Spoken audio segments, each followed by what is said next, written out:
Bienvenue dans ce nouveau tuto, un tuto d'insertion de colonnes personnalisées.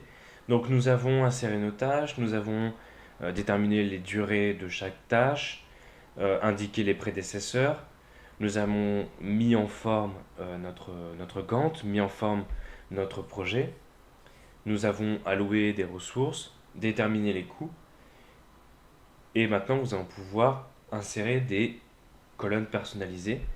Alors les colonnes nom, les colonnes nom des ressources et coûts sont des colonnes prédéterminées. Maintenant, ce qui est intéressant, c'est qu'est-ce que nous pouvons créer comme tâche personnalisée.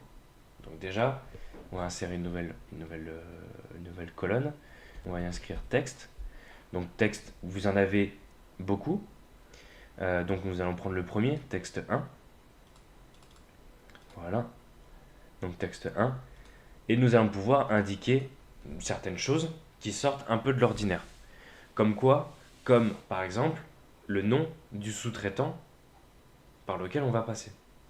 Admettons que la tâche A, je suis Airbus, pour construire mon avion j'ai besoin d'écrous, et ben je ne vais pas fabriquer ces écrous, je vais plutôt passer par un prestataire et plutôt par un sous-traitant. Donc je vais venir indiquer l'achat des écrous donc va se faire par mon sous-traitant numéro 1.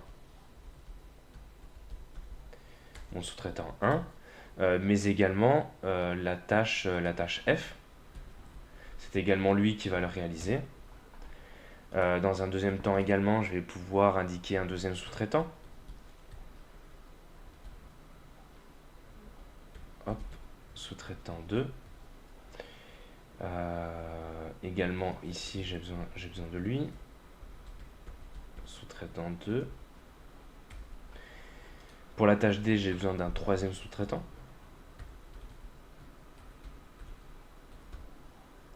sous-traitant 3.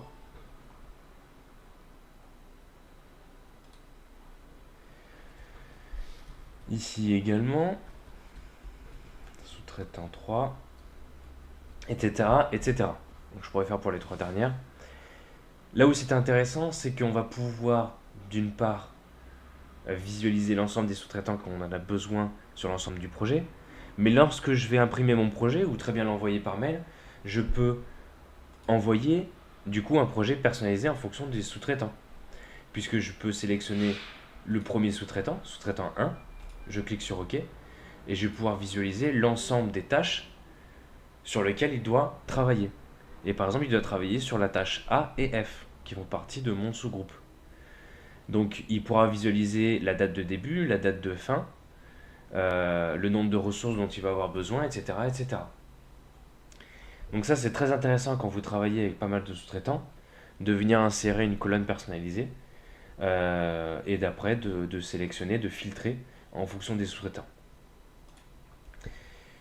C'est tout pour ce tuto qui nous permettait d'insérer des colonnes personnalisées.